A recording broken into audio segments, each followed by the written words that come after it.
Hey, Matthew here with Angel Seed Business Development, and today we're going to go over Nimbus CRM, more specifically the onboarding for Nimbus CRM. So we're not going to go over the entire CRM, we're just going to go over the things that you need to do in order to get started with Nimbus CRM.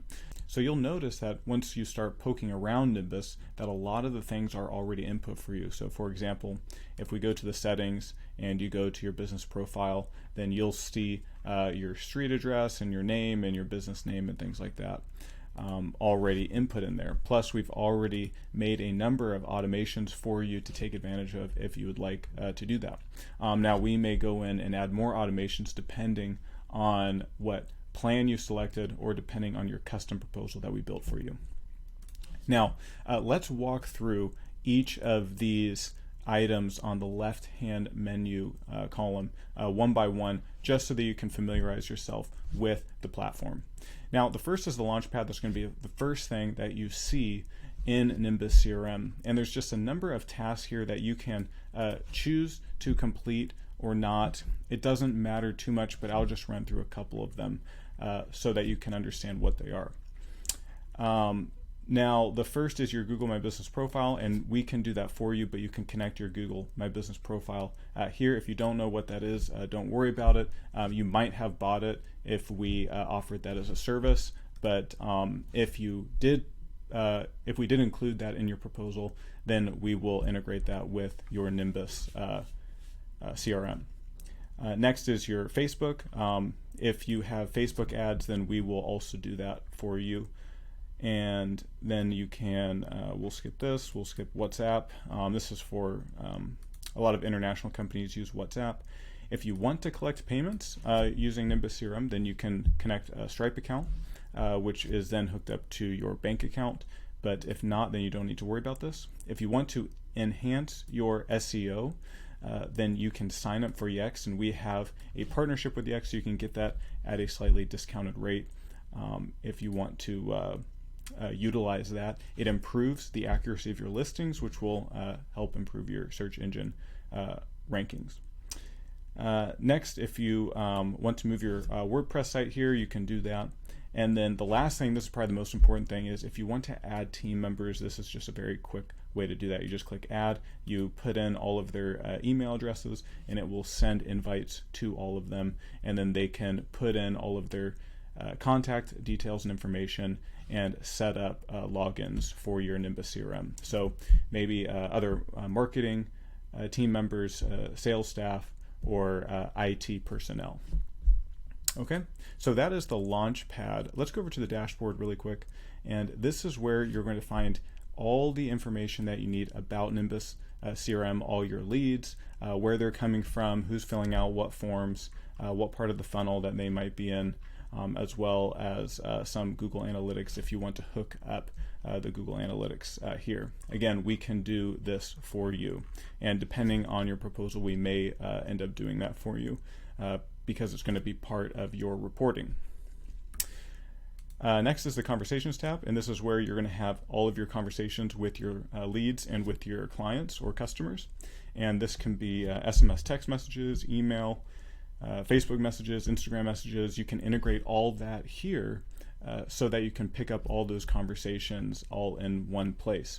Now, you are going to have to integrate your Facebook Messenger and your Instagram accounts into Nimbus CRM in order for that to work. Okay, just letting you know there. Next is the calendars. Now, you can integrate your Google Calendar if you have a personal Google Calendar or business Google Calendar, so that if people book appointments with you using a Nimbus CRM calendar, it's not going to create conflicts with your other calendars. Okay, so if we go to, let's see, calendar settings,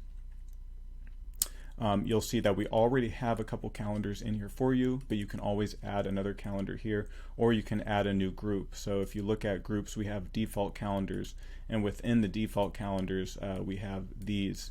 You see that these are all part of the default calendar group. If you want to create a whole new group, maybe like a service group or an appointment group or something like that, or like a strategy session or a discovery session group, you can do that if you want to have different calendars.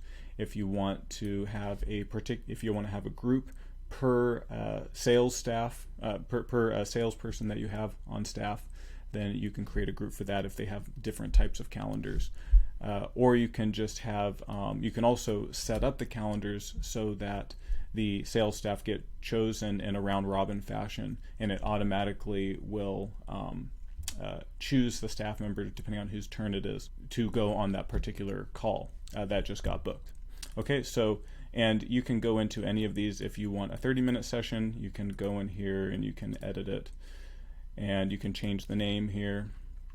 But it's the 30-minute session is set up for 30 minutes. So you can see the meeting interval is 30, the meeting duration is 30, and you can change the minimum scheduling notice so that people can't like book with you like an hour from now. So that like, you know, you're kind of like scrambling to get ready for your call. So you might want to set like 1 or 2 days, you know, or some sort of date range.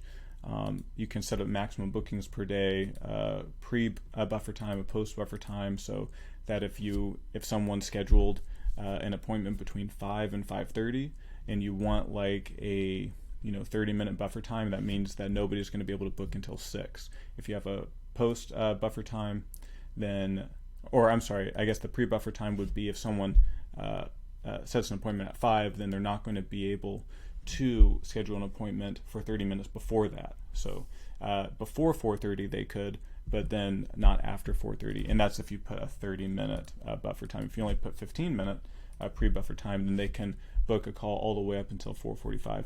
Unless, of course, the meeting interval is 30 minutes, then it's not going to be able to book for 4:45, because even if you put a 15-minute buffer time there, because you have a call at 5 o'clock. Okay?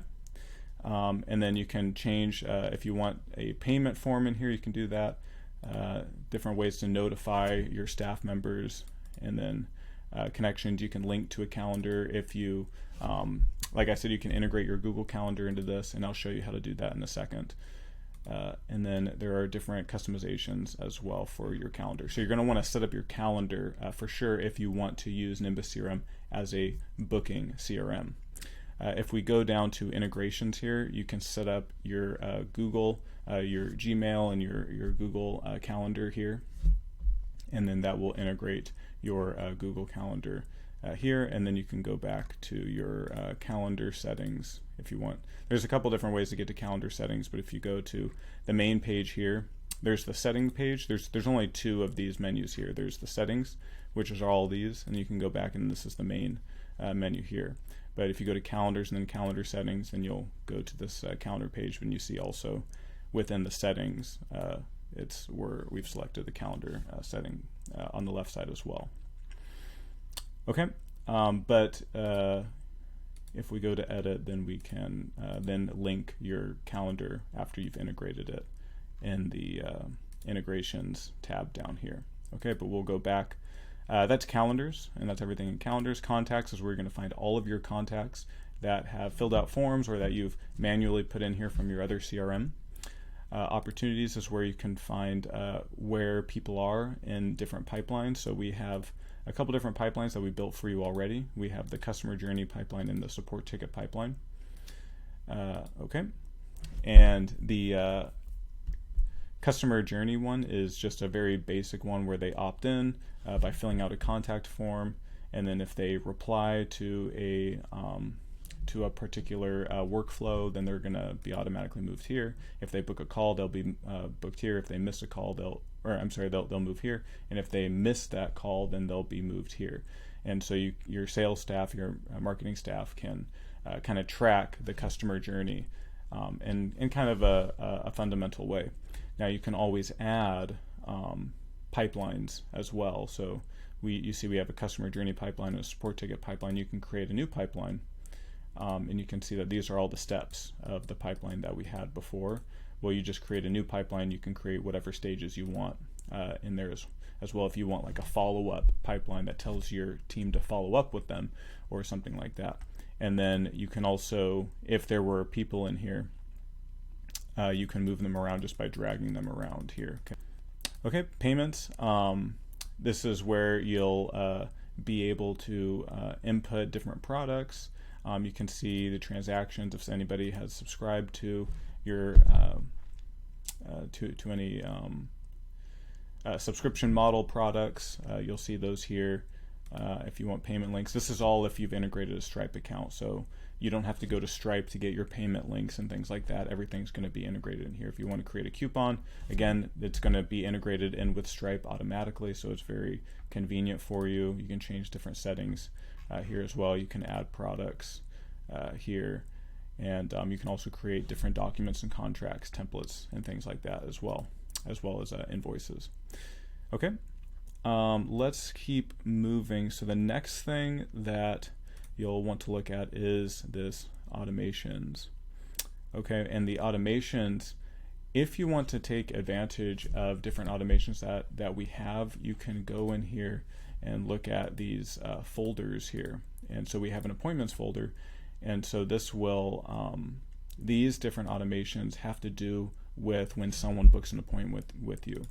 So you see when they book an appointment, internal notification, you can see that this is how it's set up. These top actions here are actually triggers. So this is what triggers the workflow. So if this action occurs, if this trigger occurs, then this workflow is going to happen. And then all of these are actions below the trigger. So the trigger is what triggers the automation. And then below that, we have the actual actions that occur. So you can see that this is a branch, and it has a different set of conditions that need to be met in order for the user to go down this particular branch or this particular branch. So you can see this is how this is filled out. This is the title, has assigned user. So every contact should have a user, whether a marketing person, a salesperson, assigned to them.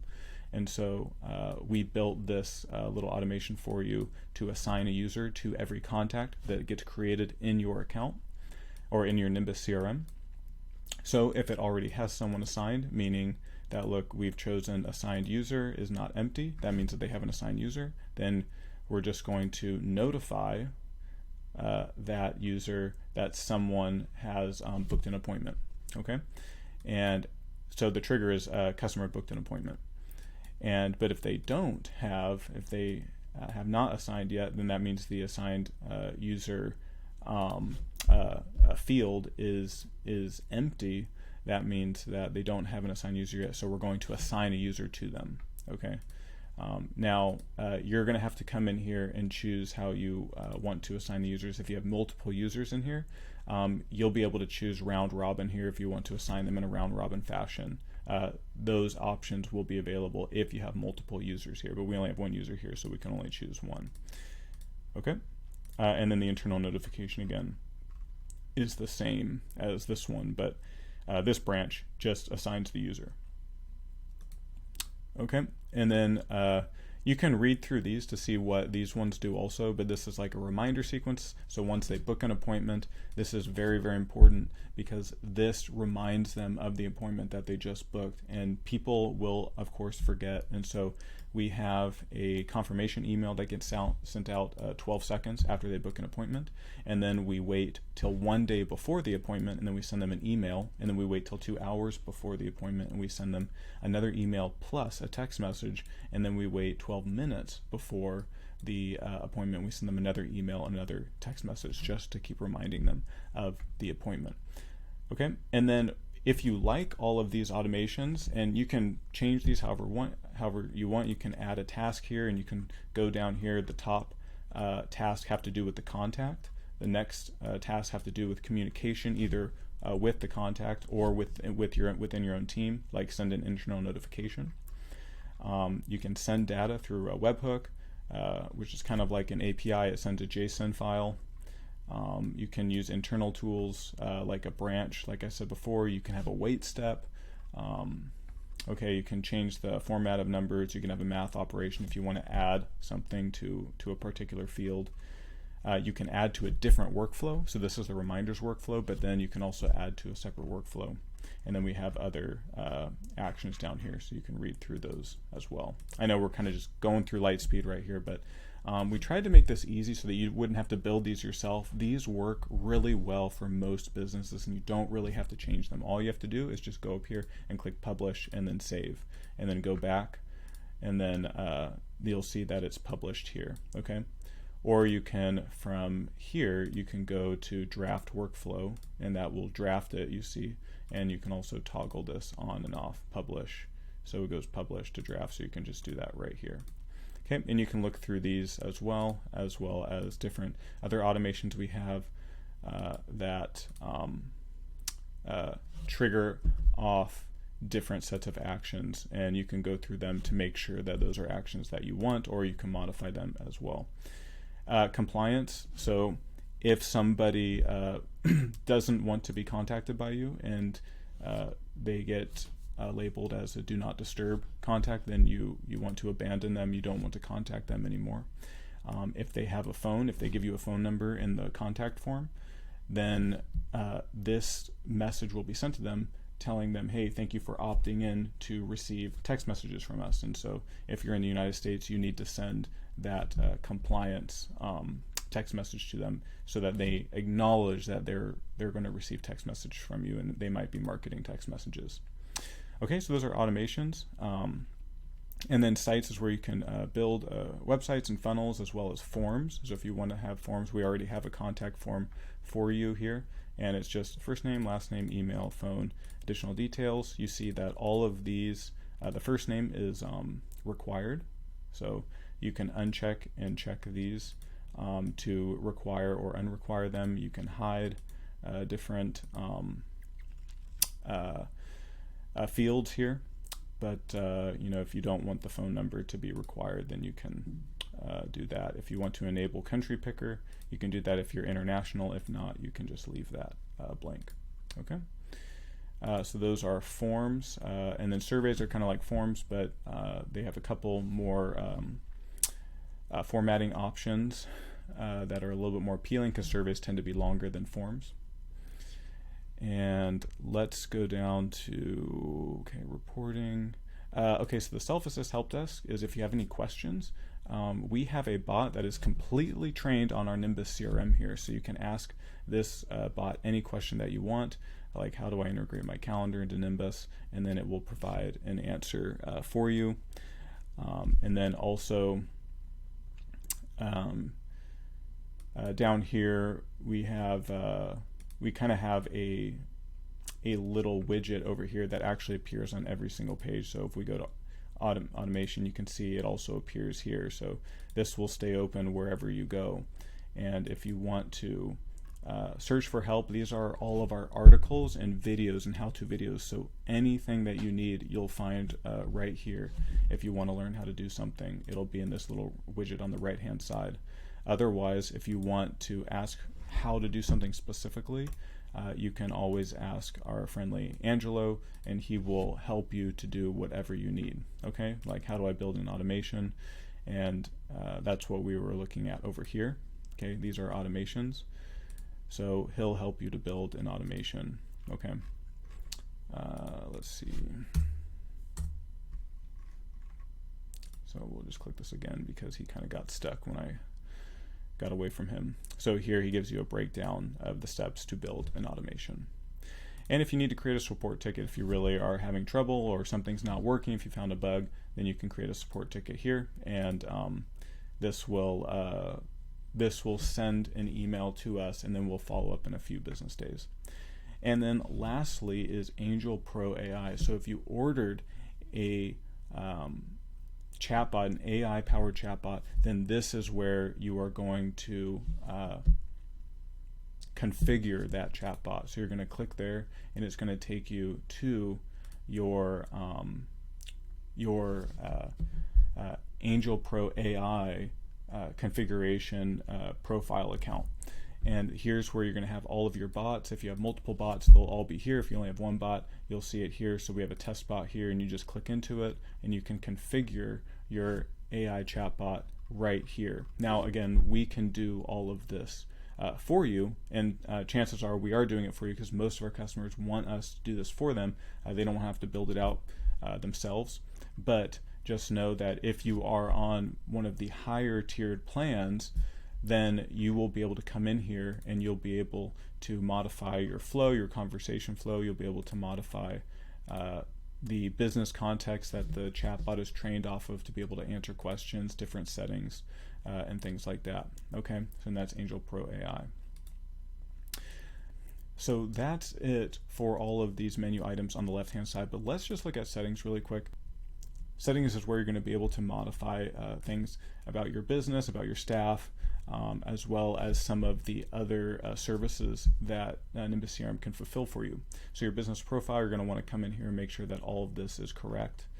Okay, and also fill in like your business type, business industry, and you can your business registration number, depending on what that is. Regions of operation. If you want a call or voicemail, you can upload that here. And then, and we'll get into integrating email accounts and phone numbers in a second.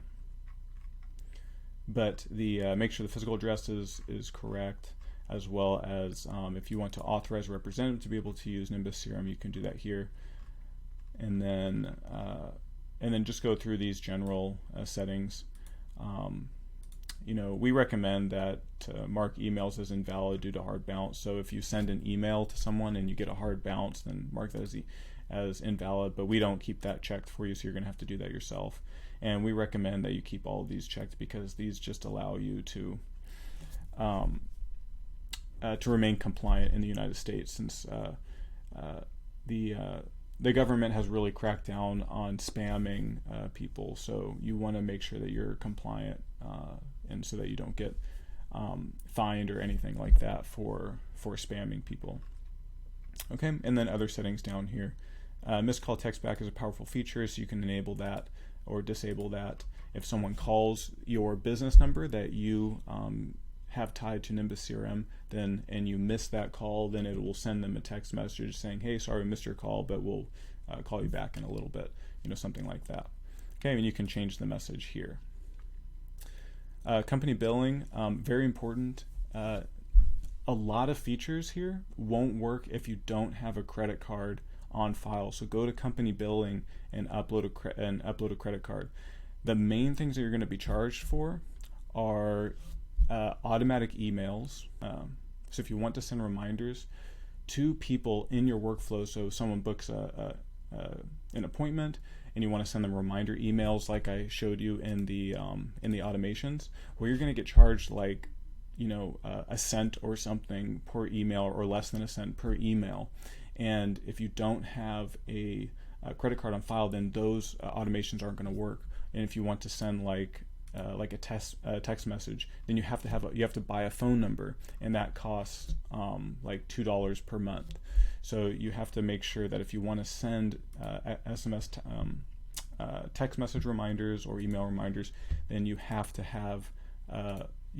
input some sort of credit card or something, so that we can charge you for those extra services. Again, you don't have to use email and SMS services in order to utilize a lot of what Nimbus CRM can offer you, like building a website and integrating your calendar, but we recommend you put some sort of credit card or something into your Nimbus CRM account, so that you can really utilize Nimbus CRM to the fullest. And really, if you send thousands of emails and thousands of text messages a month, you're still going to pay less than $10 a month for all of those usages. And really, those are the only things that you're going to be docked for automatically. There's really not going to be any other hidden fees unless you buy something like Yext, which is like a monthly fee. So you'll be charged for that, but you have to, in order to purchase Yext, you're going to have to input some billing information in the company billing. Okay. My Staff is where you can add all of your employees. You can add them manually here, or you can again go to that quick add right here and just put their emails here, and that will add them automatically for you. Opportunity and pipelines, so there's some settings having to do with opportunities and pipelines. These again are the calendar settings, so it's the same as I showed you before. And then we'll go down to email services. So here, this notification is telling you that you really should have a dedicated email domain in order to increase deliverability. So if you don't put this, if you don't put a dedicated email, then you're going to use our email.angelseedbusiness.com domain, but that's not the safest for you, as well as the name is going to be our name. So if you want to have your own custom domain, which we really recommend that you do, and you don't use ours, then you should add your custom domain. So you can add a service here, and then we'll go to dedicated domain and IP, then you can add a domain here, either of these buttons, add a domain, and now here's where you're going to have to configure your DNS settings. So let's just say that you're using like email.example.com as your, and this is a subdomain here. And then you're going to click add and verify.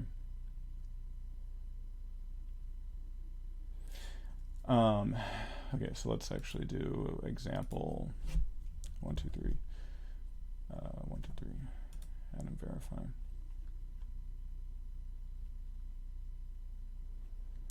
Okay, and then we're going to click continue, and it's going to start setting up the domain, and it's going to retrieve the DNS records for us.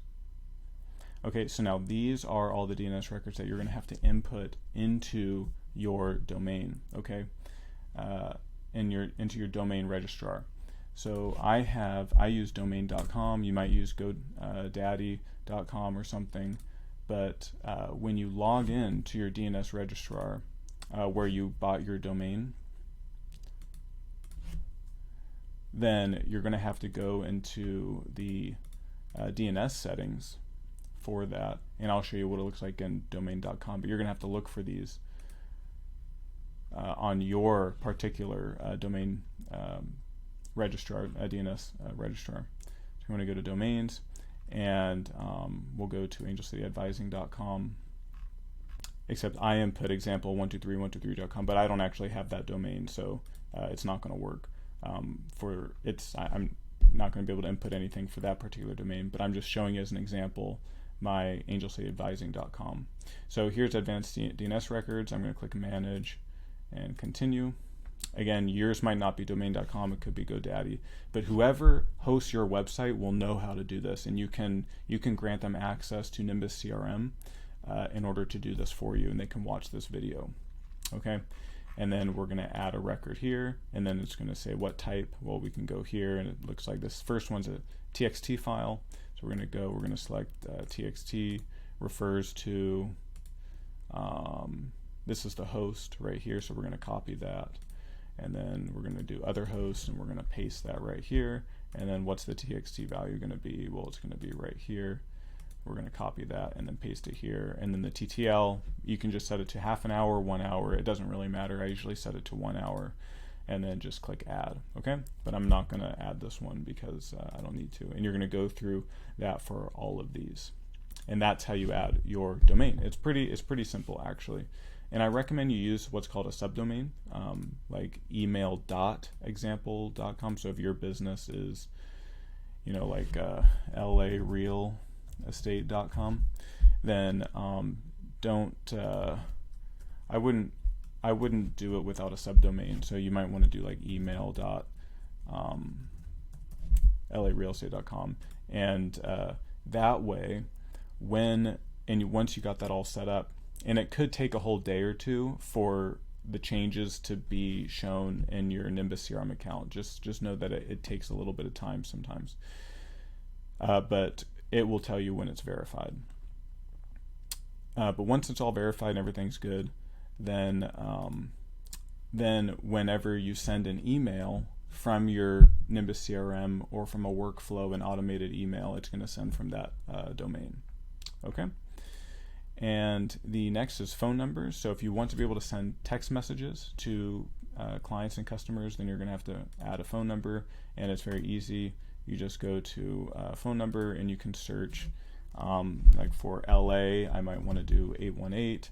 So I'm going to search, I'm going to filter these numbers by, let's say, the first part of the number and I'll do 818, and then I'll apply, and then we'll see what numbers have 818. So here I can choose any of these that I want for my business, and you can see it's like $1.15 per month to have a phone number. So that's going to be like less than $15 a year. But that allows you to send text messages through Nimbus CRM. Okay. And then that, if you want to add domains to your Nimbus CRM, you can do that here. And just add a domain. You're going to use that your DNS registrar, same thing to add the domain. We're going to give you a list of DNS records to add to your DNS registrar.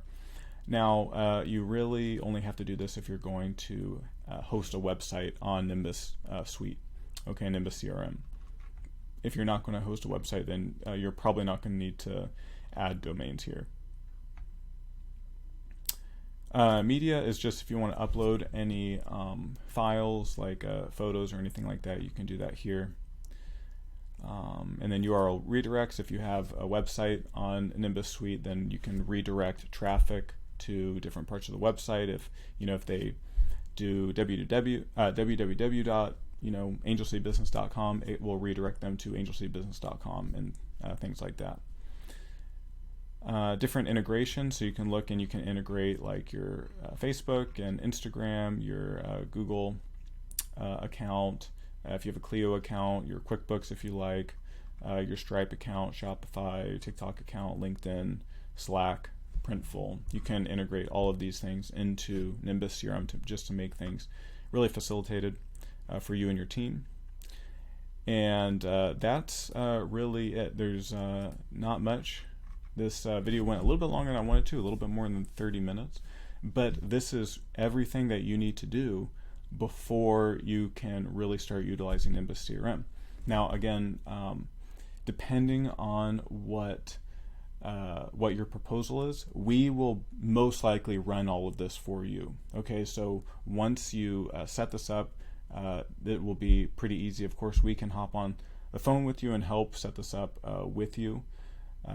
But if you want to go ahead and do this all yourself, then that will highly facilitate your onboarding.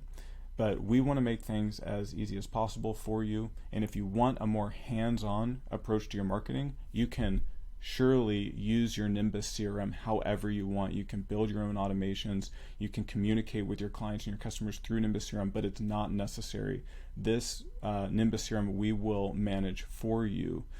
And because this program is so robust and easy for us to use, that we use it for our company as well, and then we license it to our clients so that we can actually run all of their marketing through their own version of it, but we also give you access to your version as well, so that you can keep track of your campaigns and your progress for your different marketing systems that we built for you. So that's really it.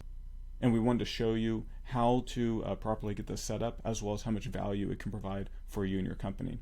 So again, we'll probably be handling this for you, but if you could get all of this set up, then that will greatly facilitate the setup process for us, and we can get started as quickly as possible. So thank you, and I hope to talk to you soon.